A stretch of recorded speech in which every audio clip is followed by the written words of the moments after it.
Não podemos enfatizar suficientemente o poder da imaginação e da fé total. Um exemplo maravilhoso nesse particular é o de um parente meu, residente em Perth, cidade do oeste da Austrália, que sofria de tuberculose. Tinha os pulmões profundamente afetados.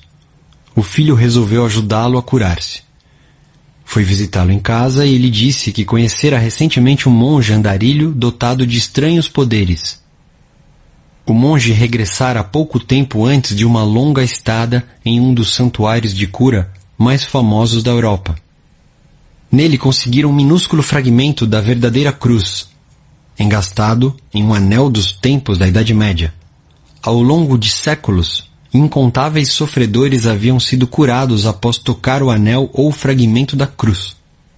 Ao ouvir essa história, o filho contou ao monge a doença do pai e lhe implorou que lhe emprestasse o anel.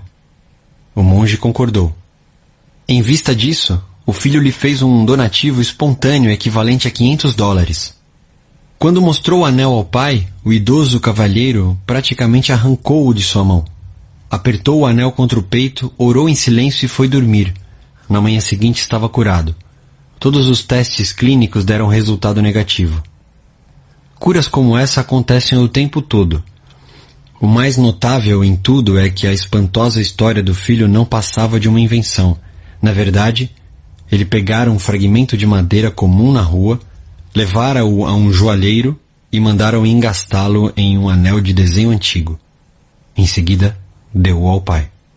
O leitor sabe, naturalmente, que não foi o pedacinho de madeira apanhado na rua que curou o pai do rapaz. Não. Foi a imaginação despertada em grau intensíssimo, além da esperança confiante em que ficaria inteiramente curado. A imaginação ligou-se à fé, que é uma emoção subjetiva, e a união das duas realizou a cura pelo poder do subconsciente. O pai jamais soube do estratagema. Se isso tivesse acontecido, ele, quem sabe, poderia ter sofrido uma recaída. Mas em vez disso, a tuberculose jamais voltou. Permaneceu inteiramente sadio e faleceu de outras causas 15 anos depois, com a idade de 89 anos. Um único princípio universal de cura. É fato bem conhecido que todas as várias escolas de cura proclamam sucessos documentados dos mais maravilhosos tipos. A conclusão mais óbvia que ocorre à mente é que deve haver algum órgão ou processo comum a todas elas. Na verdade, há.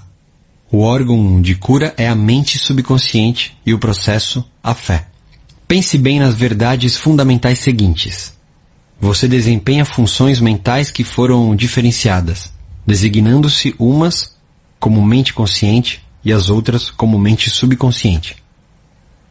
A mente subconsciente é, invariavelmente, suscetível ao poder da sugestão. A mente subconsciente exerce controle absoluto das funções, condições e sensações de seu corpo. Você certamente sabe que sintomas de praticamente todas as doenças podem ser induzidos por sugestão em pacientes hipnotizados. Um indivíduo nessas condições pode, por exemplo, ficar com febre alta, afogueado ou sentir calafrios, conforme a natureza da sugestão. Você pode lhe sugerir que ele está paralisado e ele não conseguirá andar. Ou manter uma xícara de água fria sob o nariz e lhe dizer: esta xícara está cheia de pimenta, cheire-a. Ele vai espirrar violenta e repetidamente. O que é que você imagina ter causado os espirros? A água ou a sugestão? Se alguém lhe disser que é alérgico a flores, você pode colocar uma delas sintética ou um copo vazio sob o nariz da pessoa, quando ela estiver em estado hipnótico, e lhe dizer que é uma flor. Ela imediatamente exibirá os sintomas alérgicos habituais. Esse fato demonstra que a causa dos sintomas está na mente subconsciente.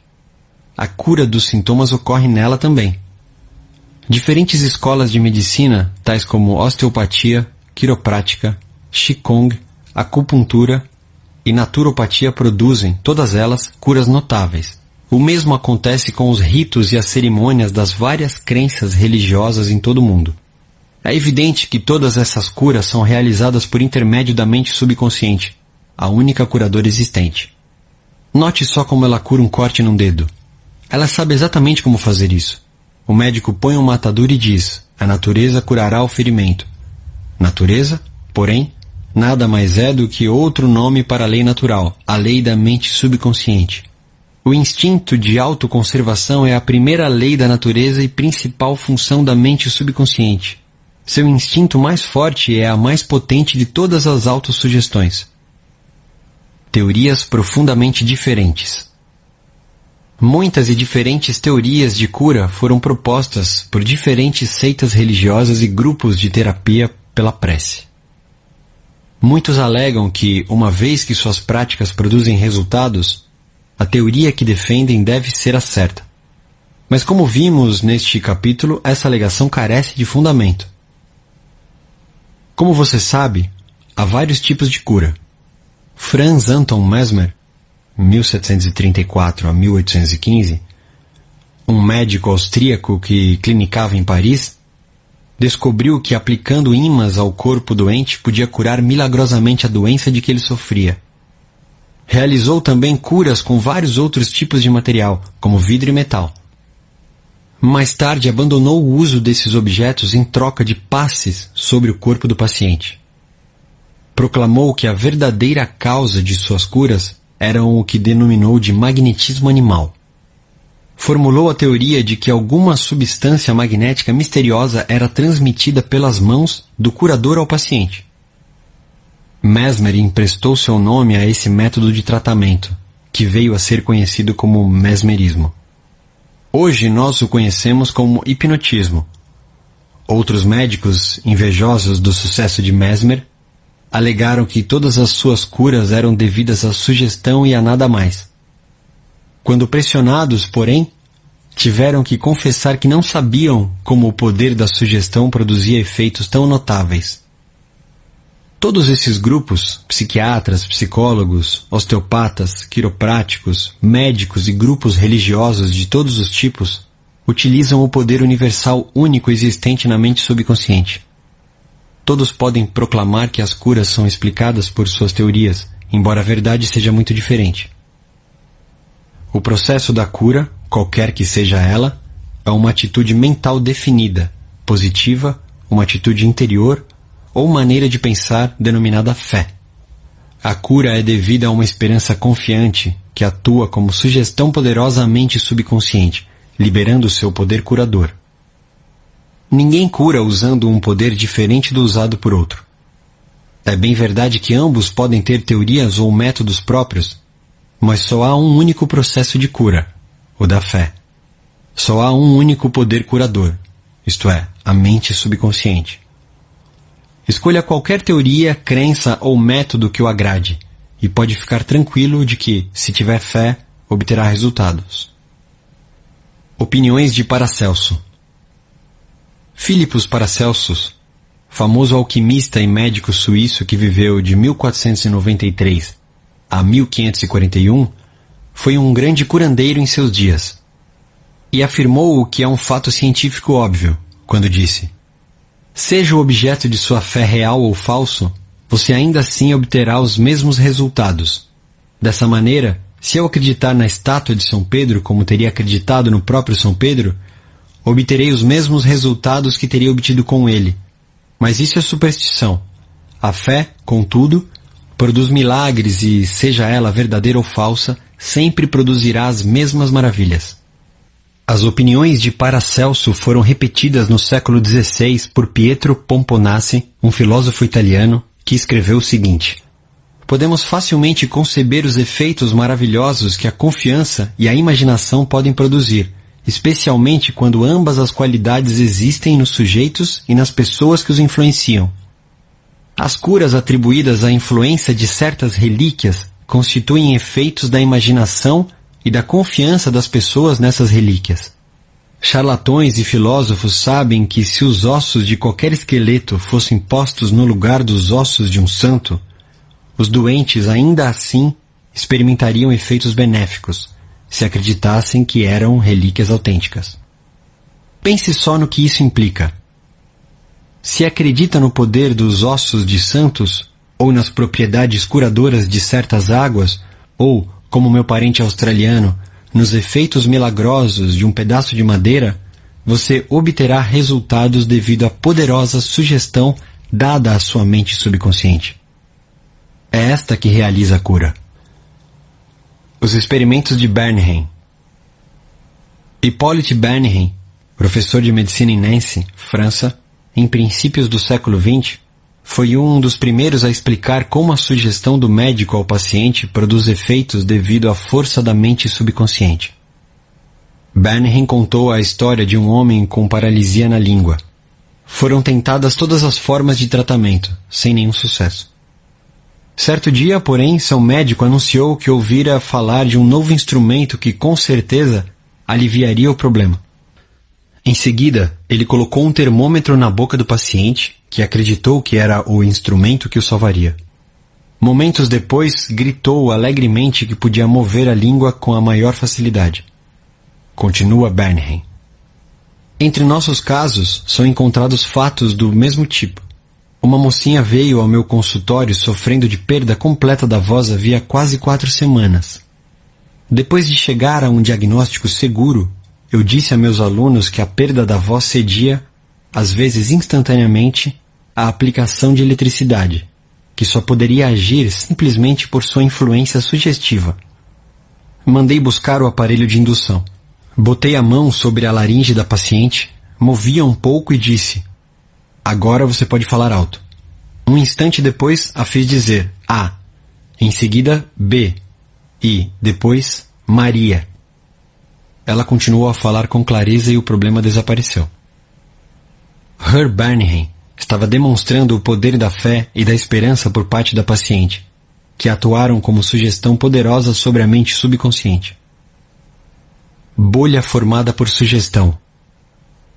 Diz Bernheim que provocou o aparecimento de uma bolha na nuca de um paciente, colando nela um selo de correio e sugerindo que era um pedaço de papel pega-mosca.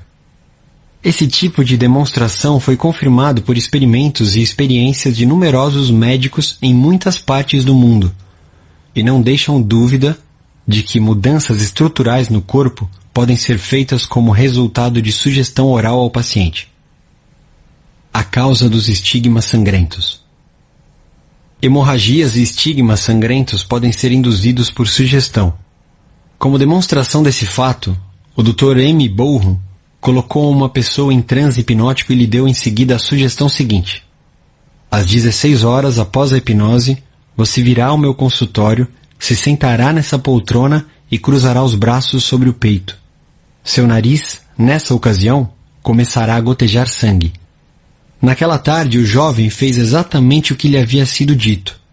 Logo que cruzou os braços, várias gotas de sangue pingaram da narina esquerda. Em outra ocasião, o mesmo pesquisador escreveu o nome do paciente em ambos os antebraços, com a ponta rombuda de um instrumento, enquanto ele estava em transe hipnótico. Em seguida, disse Bourham: às 16 horas você cairá no sono. Seu braço sangrará ao longo das linhas que eu tracei e seu nome aparecerá escrito em seus braços em letras de sangue. Naquela tarde o paciente foi atentamente observado. Às 16 horas ele caiu no sono. No braço esquerdo, as letras sobressaíram em relevo brilhante e, em alguns pontos, havia gotas de sangue. Embora as letras desaparecessem gradualmente, elas continuaram ainda levemente visíveis 3 meses depois. Esses fatos demonstram simultaneamente a correção das duas proposições expostas, isto é, a suscetibilidade invariável da mente subconsciente ao poder da sugestão e o controle perfeito que ela exerce sobre funções, sensações e condições do corpo. Todos os fenômenos citados retratam vividamente condições anormais induzidas por sugestão, e são provas conclusivas de que, assim como o homem pensa em seu coração, mente subconsciente, assim ele é. Recapitulação de pontos importantes sobre cura. 1. Lembre frequentemente a si mesmo que o poder curador está em sua mente subconsciente. 2. Convença-se de que a fé é como uma semente plantada no solo e que cresce segundo sua natureza. Plante a ideia semente na mente, regue-a, fertilize-a com esperança e ela brotará. 3. A ideia que você tem para um livro, invenção ou peça é real em sua mente. Essa é a razão por que acredita que a tem agora. Acredite na realidade de sua ideia, plano ou invenção e, ao fazer isso, ela se concretizará. 4. Ao rezar por outra pessoa, saiba que seu conhecimento interior, silencioso, da completude, beleza e perfeição, pode mudar as configurações negativas da mente subconsciente da outra pessoa e produzir resultados maravilhosos. 5. As curas milagrosas de que ouve falar, ocorridas em vários santuários, são devidas à imaginação e à fé total, que agem sobre a mente subconsciente da pessoa, liberando o poder criador. 6. Todas as doenças têm origem na mente. Nada aparece no corpo, a menos que exista um modelo mental correspondente. 7. Os sintomas de praticamente todas as doenças podem ser induzidos por sugestão hipnótica. Esse fato demonstra o poder de seu próprio pensamento. 8. Só há um processo de cura, é a fé. Só há um poder curador, isto é, a mente subconsciente. 9. Seja real ou falso o objeto de sua fé, você obterá resultados. A mente subconsciente reage ao pensamento que está em sua mente. Pense em fé como um pensamento na mente e isso será suficiente. Capítulo 5. Curas mentais em tempos modernos. O que é que cura? Onde se localiza o poder curador e de que modo ele pode ser posto em prática? Essas perguntas vitais interessam profundamente a todos nós. E a todas a resposta é sempre a mesma. Esse poder situa-se na mente subconsciente de todas as pessoas e o processo curador é deflagrado por uma mudança de atitude mental da parte do doente. Nenhum praticante de ciência mental ou religiosa, psicólogo, psiquiatra ou médico jamais curou alguém, diz um velho ditado. O médico trata e Deus cura a ferida. O psicólogo ou o psiquiatra provocam uma mudança eficaz, removendo os bloqueios mentais do paciente, de modo que o princípio curativo possa ser liberado, restabelecendo-lhe a saúde. De idêntica maneira, o cirurgião remove o bloqueio físico, permitindo que correntes curadoras funcionem normalmente. Nenhum médico, cirurgião ou praticante de ciência mental pode legitimamente alegar que curou o paciente. O processo curador, que é sempre o mesmo, pode receber numerosos nomes: natureza, vida, Deus, inteligência criadora. Mas, na realidade, essas são apenas maneiras diferentes de denominar o poder do subconsciente. Conforme ressaltamos, podemos fazer uso de vários métodos diferentes para eliminar os bloqueios mentais, emocionais e físicos que impedem o fluxo do princípio vital curador existente em todos nós. Esse princípio, residente na mente subconsciente, se dirigido de forma correta pela própria pessoa ou por outrem, pode curar e curará mente e corpo de todas as doenças. O princípio existe em todas as pessoas, quaisquer que sejam seus credos, cores ou raças. Não temos que pertencer a uma dada igreja para utilizar e participar do processo curador. O subconsciente cicatriza a queimadura ou o corte em nossa mão, mesmo que sejamos ateus ou agnósticos. A cura mental moderna baseia-se na verdade irrefutável de que a inteligência infinita e o poder da mente subconsciente reagem segundo a fé do indivíduo. Praticantes da ciência mental ou pastores seguem a injunção bíblica, isto é, entram em seu reservado e fecham a porta, o que significa que silenciam a mente, relaxam, soltam-se e pensam na presença curadora infinita neles residente. Fecham a porta da mente a todas as distrações externas, bem como a qualquer tipo de interrupção e, em seguida, tranquilamente e sabendo o que fazem, transferem o pedido ou desejo à sua mente subconsciente, sabendo que a inteligência nela existente atenderá de acordo com as necessidades específicas do paciente. A coisa mais maravilhosa a saber é o seguinte: imagine o fim desejado e lhe sinta a realidade. Em seguida, o princípio vital infinito responderá à sua decisão e pedido conscientes. Esse, aliás, é o sentido do texto. Acredita que recebeste e receberás. E é isso que faz o cientista mental moderno quando pratica a terapia da prece. Um único processo de cura. Um único e universal processo curativo opera por meio de tudo que tem vida. Esse princípio de vida opera nos reinos animal, vegetal e mineral sob a forma de instinto e lei da vida. Uma vez que seres humanos têm consciência dele, podemos dirigi-lo conscientemente para nos beneficiarmos de um incontável número de maneiras. São muitos e diferentes os enfoques, técnicas e métodos de uso do poder universal, mas só há um único processo de cura, que é a fé, ou seja, segundo a tua fé, assim será feito a ti. A lei da crença. Todas as religiões do mundo representam formas de crenças, que são explicadas de muitas maneiras. A lei da vida é a crença. O que é que acreditamos sobre nós mesmos, a vida, o universo? A ti se faz aquilo em que acreditas. A crença é um pensamento na nossa mente que faz com que o poder do subconsciente seja distribuído em todos os aspectos de nossa vida, de acordo com nossos hábitos mentais. Temos que compreender que quando a Bíblia fala em crença, não se refere à nossa crença em algum ritual, cerimônia, forma, instituição ou fórmula. Fala sobre a crença em si. A crença de nossa mente é simplesmente um pensamento em nossa mente. Se podes, tudo é possível ao que crê. Marcos capítulo 9, versículo 23. É tolice acreditar em algo que nos machuque ou prejudique. Lembre-se, não é a coisa em que você acredita que o machuca ou prejudica, mas a crença ou pensamento na mente que produz o resultado. Todas as suas experiências, todos os seus atos e todos os eventos e circunstâncias de sua vida são apenas reflexos e reações ao seu próprio pensamento.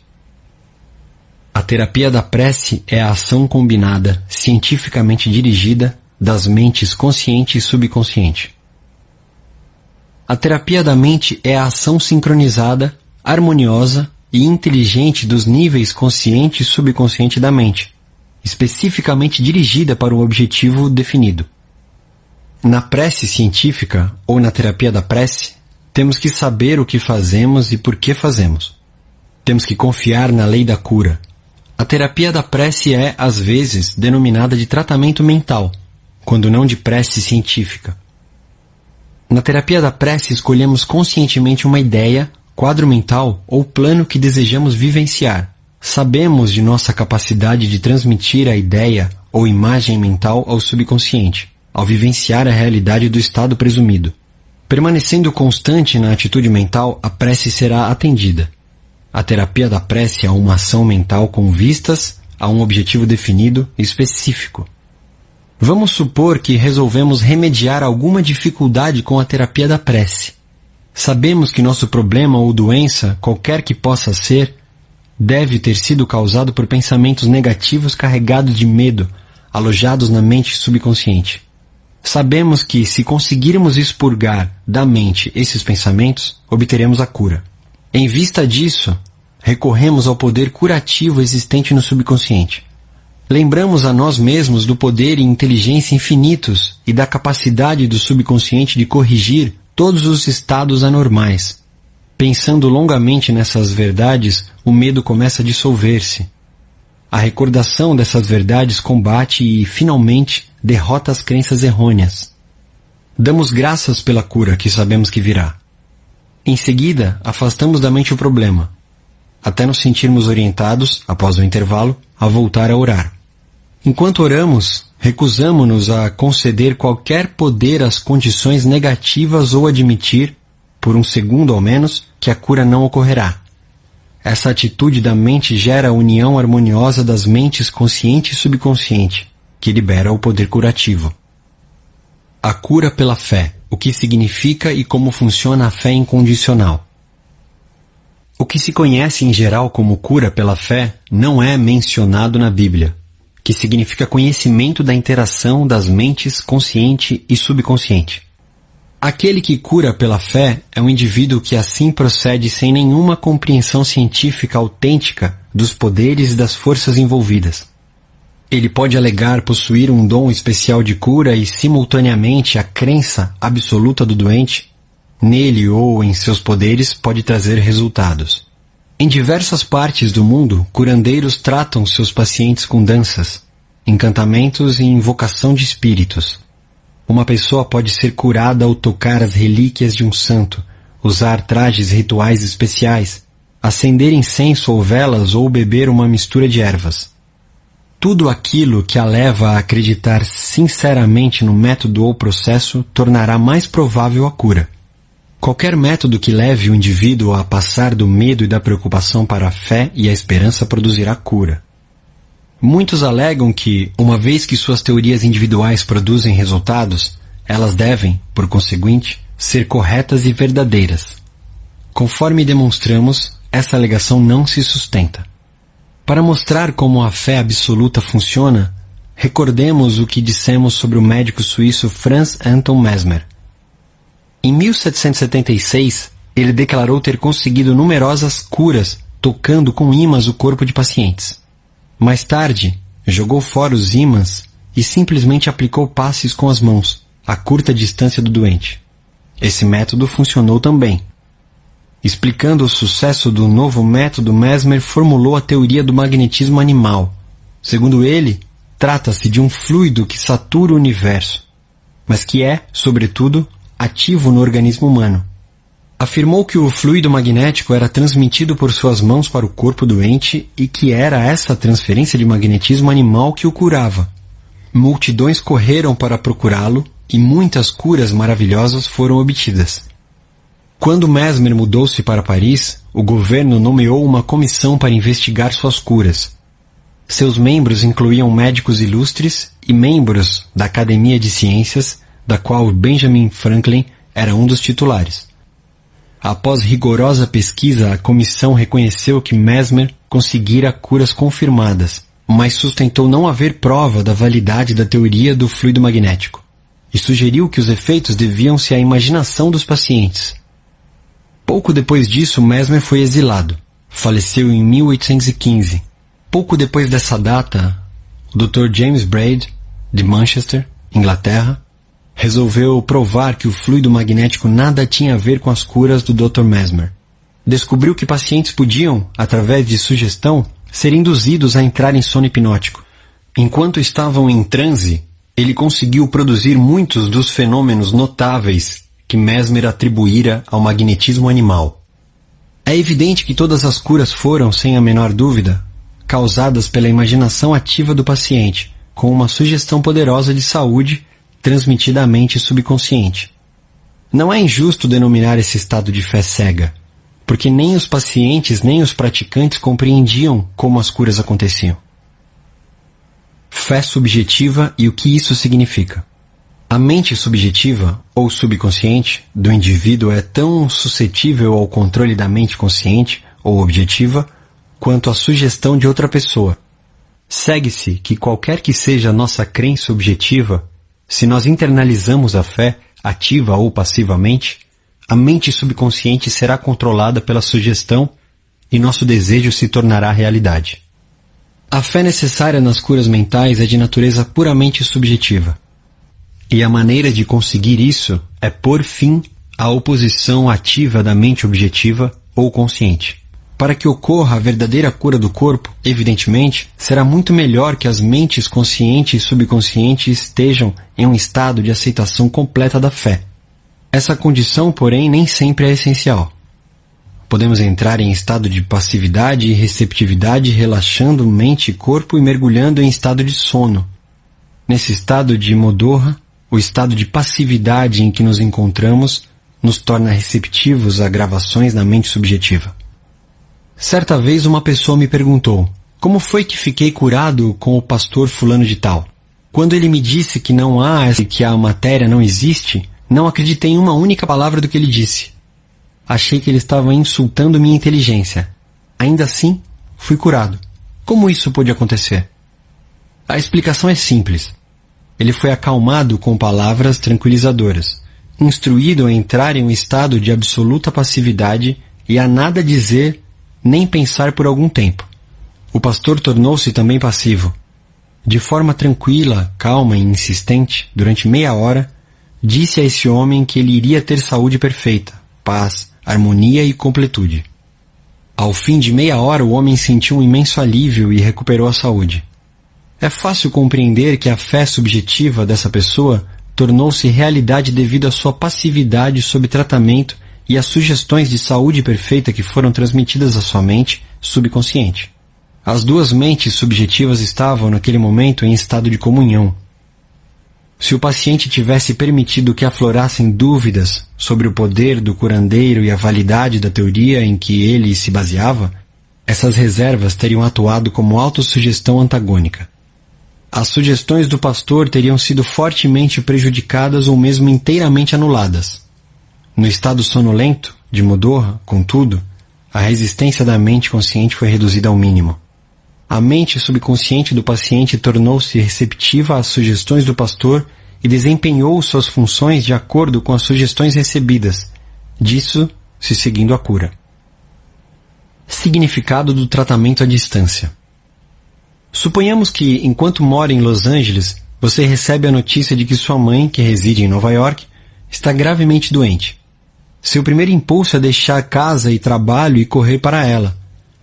Mas e se isso não fosse possível? Você renunciaria a qualquer esperança de emprestar a força de sua fé ao processo de recuperação dela? Não. Conquanto não possa estar fisicamente presente, suas preces ainda assim a ela chegariam. E é o Pai interno que faz a obra. Só há uma única mente criadora. A lei criadora da mente está à sua disposição. O que você tem que fazer é induzir a vivência interior de saúde e harmonia em sua mente. E a resposta será automática. Essa materialização interior, atuando por meio de sua mente subconsciente, agirá por seu lado sobre a mente subconsciente de sua mãe. Seus pensamentos de saúde, vitalidade e perfeição operam por meio da única e universal mente subjetiva. Põe em movimento uma lei do aspecto subjetivo da vida que se manifesta pelo corpo de sua mãe como cura. No princípio da mente não há nem tempo nem espaço. A mesma mente opera por intermédio de sua mãe e de você, onde quer que vocês possam estar. Na realidade, não há tratamento à distância, em comparação com o tratamento presente. Você não tenta enviar pensamentos ou manter um pensamento. O tratamento que você faz é um movimento consciente do pensamento, tornando-se consciente dos aspectos de saúde, bem-estar e relaxamento. Esses aspectos ressurgirão na vivência de sua mãe. Os resultados se seguirão automaticamente. Vejamos um exemplo concreto do que é erroneamente chamado de tratamento à distância. Uma mulher em Los Angeles soube que a mãe, residente em Nova York, estava com trombose coronária. Como não podia correr para seu lado, orou da seguinte maneira: a presença curadora está exatamente onde minha mãe está. Seu estado físico é apenas um reflexo de sua vida mental, como sombras projetadas numa tela. Sei que para mudar as imagens na tela tenho que mudar o que elas refletem. Neste momento, projeto em minha própria mente a imagem de completude, harmonia e perfeita saúde de minha mãe. A presença curativa infinita que criou o corpo e todos os órgãos de minha mãe está, neste momento, saturando cada átomo de seu ser, e um rio de paz flui por todas as células de seu corpo. Os médicos estão sendo divinamente orientados e dirigidos, e quem quer que nela toque está sendo guiado para fazer o que é certo. Sei que a doença não tem uma realidade final. Se tivesse, ninguém poderia ser curado. Neste momento eu me torno uno com o princípio infinito do amor e da vida. E sei e ordeno que harmonia, saúde e paz estejam sendo agora manifestadas no corpo de minha mãe. Ela orou dessa maneira várias vezes por dia. Após alguns dias, a mãe teve uma recuperação notável. O cardiologista ficou espantado e cumprimentou-a por sua grande fé no poder de Deus. A conclusão que se formou na mente da filha, e que foi aceita com fé perfeita, pôs em movimento a energia criativa existente na mente subconsciente universal, que se manifestou no corpo da mãe como saúde e harmonia perfeitas. O que a filha sentiu como verdade sobre a mãe foi na mesma ocasião manifestado na vivência desta última, liberando a ação cinética da mente subconsciente.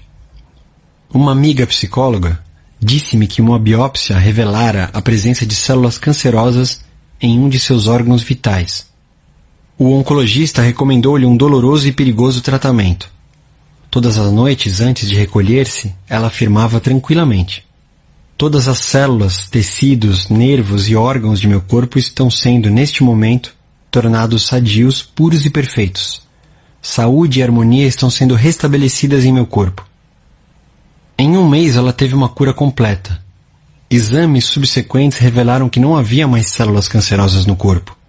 Fiquei impressionado com essa história, mas também curioso. Perguntei-lhe por que repetia as afirmações antes de ir dormir. Respondeu ela: uma vez que seja posta em movimento em certa direção, a ação cinética da mente subconsciente continua durante o sono. Esse é o motivo da importância fundamental de dar à mente subconsciente alguma coisa benéfica em que trabalhar quando caímos na sonolência que precede o sono.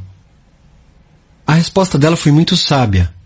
Notem também que, ao pensar em harmonia e perfeita saúde, ela nunca se referia pelo nome à sua doença. É altamente recomendável que deixe de falar em suas doenças ou lhes dar um nome, especialmente nas horas que precedem o sono. A única seiva de onde elas retiram vida é a atenção e o medo que elas despertam em você. Tal como a psicóloga mencionada, torne-se um cirurgião mental. Dessa maneira, seus problemas serão extirpados da mesma forma que ramos mortos são cortados de uma árvore. Por outro lado, se você vive falando em suas dores e sintomas, conversando sobre eles, acaba lhes concedendo poder.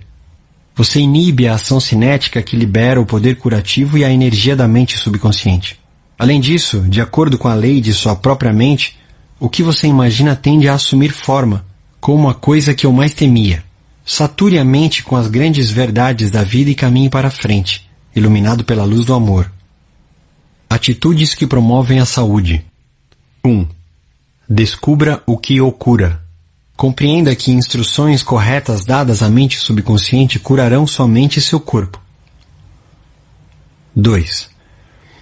Formule um plano definido para passar ao subconsciente seus pedidos ou desejos. 3. Imagine o fim desejado e sinta-lhe a realidade. Persista e obterá resultados. 4. Chegue a uma conclusão sobre o que é crença. Saiba que crença é um pensamento em sua mente e que aquilo que você pensa, você cria. 5. É tolice acreditar em doença ou em qualquer coisa que o machuque ou prejudique. Acredite em saúde perfeita, prosperidade, paz, riqueza e orientação divina. 6. Os pensamentos nobres e grandiosos que você habitualmente alimenta transformam-se em grandes atos. 7. Aplique em sua vida o poder da terapia pela prece. Escolha um plano, ideia ou quadro mental. Una-se mental e emocionalmente a essa ideia. Permanecendo constante na atitude mental, a prece será atendida. 8. Lembre-se sempre: se quer ter o poder de curar, pode tê-lo por meio da fé, o que implica saber como funcionam as mentes consciente e subconsciente. A fé vem com a compreensão. 9. Fé absoluta significa que o indivíduo pode obter resultados de cura sem nenhum conhecimento dos poderes e forças em jogo. 10. Aprenda a orar pelas pessoas amadas que possam estar doentes. Aquiete a mente. Seus pensamentos de saúde, vitalidade e perfeição, operando através da mente subjetiva universal, serão sentidos e se tornarão manifestos na mente das pessoas que ama. Capítulo 6. Técnicas práticas de cura mental. Quando pensa em construir uma ponte ou projetar uma nave espacial, o engenheiro aborda o problema com uma técnica conhecida, amplamente usada, e um conjunto de habilidades e métodos comprovados na prática. As técnicas, habilidades e métodos precisam ser aprendidos. Da mesma forma, há técnicas, habilidades e métodos reconhecidos como eficazes para nos governar, controlar e dirigir a vida. são métodos e técnicas fundamentais. Ao pensar em construir a Golden Gate, os engenheiros tiveram, em primeiro lugar, de compreender bem o que eram princípios matemáticos, tensões e esforços. Em segundo, visualizaram a ponte ideal de um lado a outro da baía. O terceiro passo consistiu em aplicar métodos experimentados e comprovados pelos quais foram implementados os princípios. Completados os 3 passos, a ponte adquiriu forma e gerações de motoristas começaram a cruzá-la. Se você quer que suas preces sejam atendidas, tem que começar com as técnicas e métodos apropriados. A maneira como sua prece é atendida segue um princípio científico. Nada acontece por acaso. Este é um mundo de ordem e de leis. Neste capítulo você vai conhecer técnicas práticas para expandir e alimentar sua vida espiritual. A prece, em hipótese alguma, deve ficar flutuando no ar, como um balão. Tem que ir a algum lugar e realizar algo que você quer. Quando analisamos a prece, descobrimos que há muitos e diferentes métodos para usá-la. Neste livro, porém, não vamos tratar das preces formais, rituais, usadas em serviços religiosos. Elas desempenham um papel importante no culto em grupo, mas não são o que nos interessa aqui. Nosso interesse imediato é por métodos eficazes de prece pessoal que possam ser aplicados em nossa vida diária e utilizados para nos ajudar e ajudar os demais. A prece é a formulação de uma ideia a respeito de algo que queremos que se realize. É o desejo sincero da alma. Seu desejo é sua prece. Tem origem em suas necessidades mais profundas e revela as coisas que você quer na vida. Bem-aventurados os que têm fome e sede de justiça, porque serão saciados. Essa é a natureza real da prece, a manifestação eficaz da fome e da sede da vida pela paz, harmonia, saúde, alegria e todas as demais bênçãos. A técnica de transferência para impregnar o subconsciente. Conforme demonstrado, o segredo da prece eficaz reside em instilar na mente subconsciente o resultado desejado. Uma das maneiras mais simples de fazer isso é a denominada técnica da transferência. A técnica consiste, basicamente, em induzir o subconsciente a assumir como seu o pedido transmitido pela mente consciente. A transferência é feita com maior facilidade em um estado de devaneio. Saiba que no íntimo de sua mente residem uma inteligência e um poder infinitos. Simplesmente pense com tranquilidade no resultado que quer e visualize-o tomando forma a partir desse momento. Imite a menininha que tossia muito e tinha a garganta irritada. Firme e repetidamente, ela disse: "Está passando agora, está passando agora." E a tosse e a irritação passaram em 1 hora, mais ou menos. Utilize essa técnica com a mais perfeita simplicidade e ingenuidade. O subconsciente aceitará seu plano. Se estivesse construindo uma nova casa onde iria morar com a família, você estudaria com o maior interesse a planta baixa do imóvel. Exigiria que os engenheiros a seguissem em todos os detalhes e fiscalizaria o material usado. Sabendo que a vida futura de seu lar dependeria da qualidade dos materiais, escolheria apenas o melhor que houvesse em cimento, isolamento, fiação elétrica, vigamento do telhado, etc. Não faz idêntico sentido ter o mesmo cuidado com a planta baixa de seu lar mental quando quer felicidade e prosperidade? Todas as experiências e tudo o mais que entra em sua vida dependem da natureza dos tijolos mentais que usa na construção do lar mental. Se a planta baixa está cheia de formas mentais de medo, preocupação, ansiedade ou carência, e se você se sente desamparado, cheio de dúvidas e cinismo, então a qualidade dos materiais mentais que está instalando na mente se transformará em mais trabalho penoso, preocupações, tensão, ansiedade e limitações de toda a natureza. A atividade mais importante e de maior alcance na vida é o que você incorpora à mente a cada hora do dia. Sua palavra, ainda que silenciosa e invisível, nem por isso é menos real. Em todos os momentos, você está construindo seu lar mental. Os pensamentos que elabora e as imagens mentais que cria representam a planta baixa. Hora após hora, momento após momento, você pode construir saúde radiante, sucesso e felicidade com os pensamentos que formula, as ideias que abriga, as crenças que aceita e as cenas que ensaia no estúdio oculto da mente. Essa mansão grandiosa em cuja construção você está perpetuamente ocupado é sua personalidade, sua identidade nesse plano em que vivemos, toda a história de sua vida na Terra. Consiga uma nova planta baixa, construa em silêncio, tornando a paz, a harmonia, a alegria e a boa vontade realidades no momento presente. Meditando sobre essas coisas e reivindicando-as como direitos seus, o subconsciente aceitará a planta baixa e fará com que se concretizem todas essas coisas. Pelos seus frutos os conhecereis. A ciência e a arte da verdadeira fé. O termo ciência significa um corpo de conhecimentos coordenados, organizados e sistematizados. Pensemos um pouco mais sobre a ciência e a arte da verdadeira prece.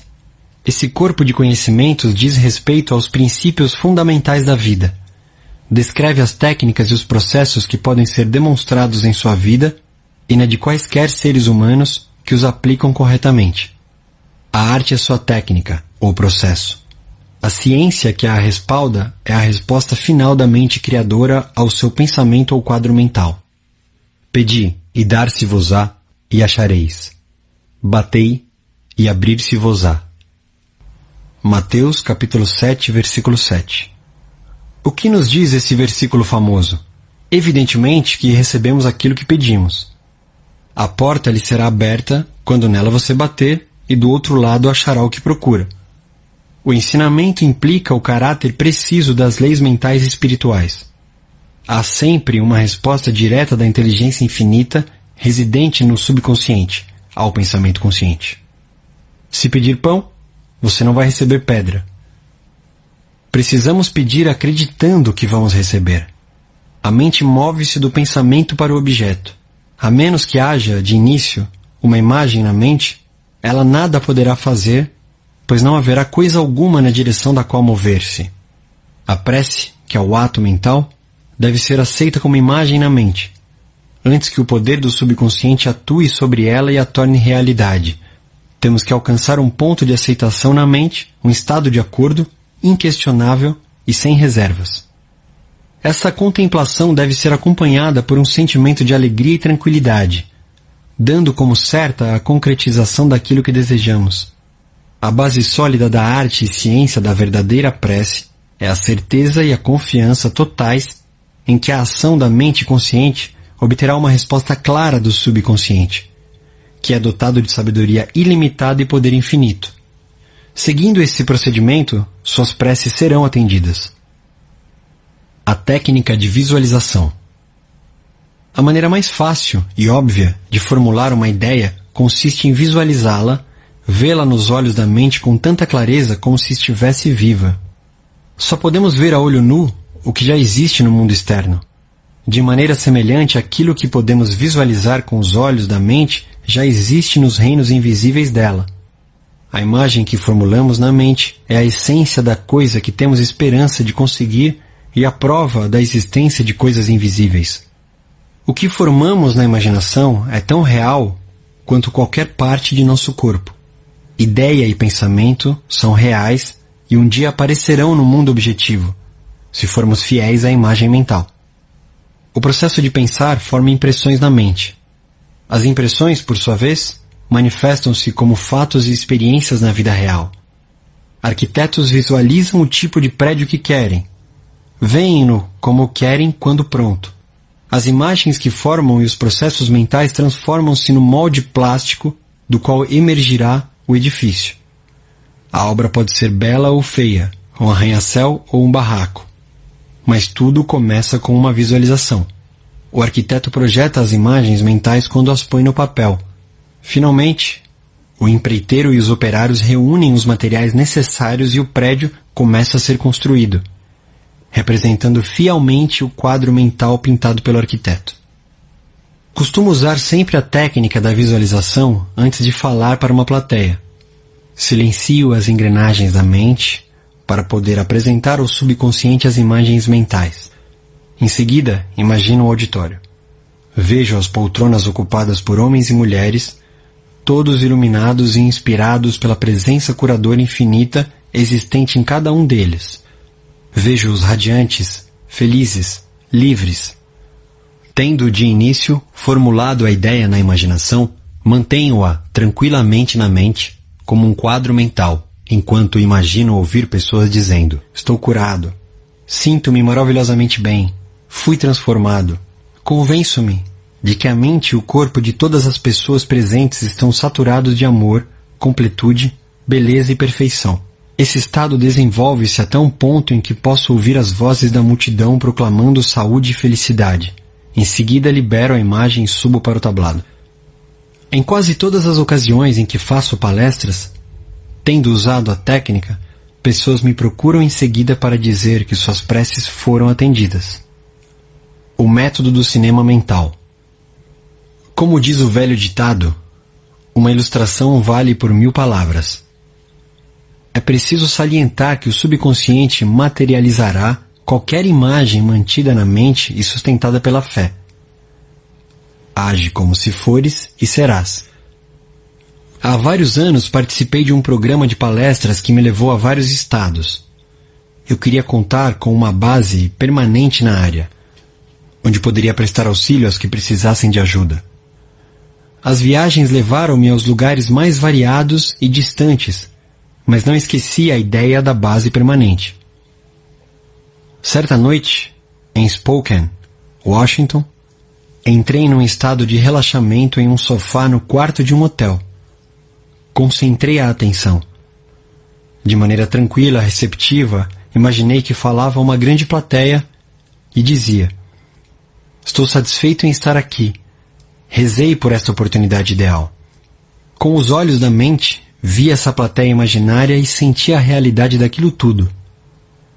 Representei o papel de ator e tornei interessante esse filme mental. Tive certeza de que essa imagem estava sendo gravada na mente subconsciente que, à sua própria maneira, a tornaria real. Na manhã seguinte, ao acordar, senti uma grande sensação de paz e satisfação. Dias depois, recebi um telefonema de uma organização daquela região convidando-me para assumir o cargo de diretor. Aceitei. E durante vários anos realizei ali um trabalho extremamente frutífero. O método que acabo de descrever é frequentemente chamado de método do cinema mental. Recebo inúmeras cartas de leitores ou de pessoas que compareceram às minhas palestras falando dos resultados maravilhosos que obtiveram com essa técnica. Uma área em que esse método parece extremamente útil é na venda de imóveis. Se você tem uma casa ou propriedade para vender, sugiro que, inicialmente, convença-se de que o preço que pede é justo, tanto para você como para o eventual comprador. Feito isso, tranquilize a mente, relaxe o corpo, solte-se e entre em um estado sonolento, de modorra, que reduza ao mínimo todo o trabalho mental. Imagine-se em seguida recebendo o cheque da comissão. Rejubile-se com a venda feita, dê graças e vá dormir, sentindo que é verdadeiro e natural o filme que criou na mente. Você tem que agir como se aquilo que planejou já seja uma realidade objetiva. Quando age desse modo, a mente subconsciente assimila isso como uma gravação. Em seguida, a inteligência infinita atrairá para você o comprador que realmente deseja aquela propriedade, que lhe dará grande satisfação e na qual prosperará. Pelas correntes mais profundas da mente, comprador e vendedor são reunidos. Uma imagem mental conservada na mente, reforçada pela fé, tornar-se-á realidade. A técnica de Baudin. Professor do Rousseau Institute, na França, Charles Baudin foi um psicoterapeuta brilhante e diretor de pesquisas na nova escola de cura de Nancy. Descobriu que a melhor maneira de impressionar a mente consciente é entrar em um estado de sonolência, de torpor, ou em um estado semelhante ao de sono, no qual todo esforço é reduzido ao mínimo. Nesse momento, de maneira tranquila, passiva, receptiva, por reflexão, a ideia pode ser transmitida ao subconsciente. Ou, como explicou ele, uma maneira muito simples de conseguir isso, impregnação da mente subconsciente, consiste em condensar a ideia que deverá ser o objeto da sugestão, resumi-la em uma frase curta que possa ser facilmente gravada na memória e repeti-la constantemente, como se fosse uma canção de ninar. Há alguns anos, uma jovem viúva em Los Angeles envolveu-se em uma longa e acrimoniosa briga de família. O falecido marido lhe deixara todas as propriedades. Porém, os filhos e filhas dele, de um casamento anterior, entraram na justiça para contestar o testamento. O oferecimento de uma solução amigável foi recusado com desdém. Quando ela me pediu ajuda, expliquei-lhe a técnica de Baudot. Insisti em que condenasse a ideia de sua necessidade em uma frase curta, que pudesse ser facilmente gravada na memória. A moça formulou a frase seguinte: tudo terminou em uma ordem divina. Para ela, as palavras significavam que a inteligência infinita, operando pelas leis que regem a mente subconsciente, produziria uma conclusão mutuamente satisfatória, com a aplicação do princípio da harmonia. Todas as noites, durante 10 noites, ela se sentava em uma poltrona, relaxava o corpo e entrava em um estado de sonolência. Uma vez nesse estado, afirmava devagar, de modo tranquilo, repetidamente cheia de sentimento: tudo terminou em uma ordem divina. E em seguida mergulhava em sono profundo, normal. Na manhã do 11º dia, acordou com uma sensação de bem-estar e a convicção de que tudo, na verdade, estava terminado, resolvido. No mesmo dia, seu advogado lhe telefonou. O advogado da parte contrária e seus clientes estavam querendo chegar a uma solução conciliatória. Alcançado um acordo harmonioso, seguiu-se a retirada da ação de contestação. A técnica do sono. Quando entramos em estado de sonolência, torpor, todo o esforço se reduz ao mínimo. A mente consciente submerge em grande parte quando caímos nesse estado. A razão disso é que o grau mais alto da manifestação do subconsciente ocorre imediatamente antes de adormecermos e pouco depois de acordarmos. Enquanto dormirmos, desaparecem os pensamentos negativos, que tendem a neutralizar nossos desejos e impedir que sejam aceitos pelo subconsciente. Vamos supor que você quer se livrar de um hábito destrutivo. Assuma uma postura confortável, relaxe o corpo e fique imóvel. Entre em um estado de sonolência e nele diga de forma tranquila, repetidamente, como se estivesse cantando uma canção de ninar: estou inteiramente livre desse hábito. A harmonia e a paz da mente reinam supremas. Repita essas palavras devagar, com calma e carinho, durante 5 ou 10 minutos, à noite e pela manhã. A cada vez que repete as palavras, o valor emocional delas torna-se maior. Quando surgir a ânsia de repetir o hábito, repita para si mesmo em voz alta a mesma fórmula. Dessa maneira você induz o subconsciente a aceitar a ideia, daí se seguindo a cura. A técnica do obrigado. Na Bíblia, Paulo recomenda que, com louvor e graças, façamos nossos pedidos. Resultados extraordinários podem ser obtidos com esse método simples de oração. O coração agradecido está sempre perto das forças criadoras do universo, fazendo com que bênçãos incontáveis fluam em sua direção, de acordo com a lei da relação recíproca baseada na lei cósmica de ação e reação. Recentemente, uma jovem mãe contou-me sua experiência com a técnica. Disse ela: eu estava desempregada, sem dinheiro, com 3 filhos pequenos para alimentar e vestir. Não sabia a quem recorrer. Ouvi-o, então, explicar que devemos ser gratos, antes mesmo de nossas preces serem atendidas. Foi como se uma luz tivesse se acendido em minha mente. Tive certeza de que precisava experimentar a técnica. Todas as noites e manhãs, durante 3 semanas, a jovem repetiu as seguintes palavras: obrigada, Pai, pela minha riqueza. Fazia isso de forma relaxada, tranquila, e continuou a repetir a frase até que uma sensação ou estado de gratidão lhe inundava a mente. Imaginava que estava se dirigindo ao poder e inteligência internos infinitos, embora soubesse, claro, que não podia, literalmente, ver a inteligência criadora ou a mente infinita. Estava vendo com os olhos da mente, da percepção espiritual, dando-se conta de que seu pensamento imagem de riqueza era a primeira causa no que se referia a dinheiro, emprego e alimentos, de que ela necessitava. Seu pensamento-sentimento era a essência da riqueza, não prejudicada por condições anteriores de qualquer tipo. Ao repetir "Obrigado, Pai" incontáveis vezes, sua mente e seu coração foram levados ao ponto de aceitação. Quando pensamentos de carência, pobreza ou desalento lhe surgiam na mente, dizia mais uma vez "Obrigada, Pai", tantas vezes quantas fossem necessárias. Sabia, enquanto mantinha a atitude de gratidão, que recondicionaria a mente para aceitar a ideia de riqueza, e foi isso exatamente o que aconteceu. A prece dessa mãe teve uma consequência interessante. Pouco depois de ter começado a orar da maneira descrita, encontrou na rua um ex-empregador, que não via havia mais de 5 anos. Ele lhe ofereceu um emprego de responsabilidade, bem remunerado, e até mesmo chegou a lhe fazer um empréstimo de curto prazo para que ela pudesse se sustentar até o recebimento do primeiro salário. E ela me disse: "Eu jamais esquecerei o poder espantoso da frase "Obrigada, Pai". Ela fez maravilhas por mim." O método afirmativo.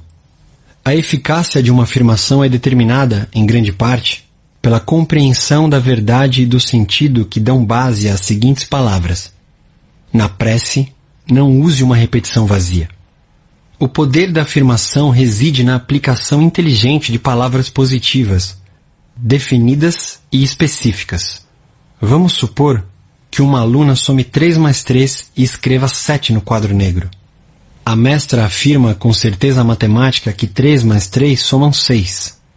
Em consequência, a menina muda o número do resultado. A afirmação da mestra não tornou o 3 mais 3 igual a 6. Isso já era uma verdade matemática que, por seu lado, levou a criança a corrigir o número escrito no quadro negro. É anormal estar doente. O normal é estar saudável. A saúde é a verdade de seu ser. Quando você afirma saúde, harmonia e paz para si mesmo e para outrem, e quando reconhece que essas condições são princípios universais de seu próprio ser, você reconfigura os padrões negativos da mente subconsciente, baseado em sua fé e compreensão daquilo que afirma. O resultado do processo afirmativo da oração depende de ela adequar-se aos princípios da vida. Pouco importa quais sejam as aparências. Há um princípio de verdade e nenhum de desonestidade. Há um princípio de inteligência e nenhum de ignorância. Há um princípio de harmonia e nenhum de discórdia. Há um princípio de saúde, mas nenhum de doença. E um de riqueza e nenhum de pobreza. Resolvi usar o método afirmativo quando minha irmã resolveu internar-se em um hospital inglês para retirar cálculos biliares. O diagnóstico, no seu caso, baseava-se nos exames habituais feitos no hospital e em raios-x. Ela me pediu que orasse por sua recuperação. Eu estava a 9.000 quilômetros de distância, mas isso não me perturbou. Não há nem tempo nem espaço no princípio da mente.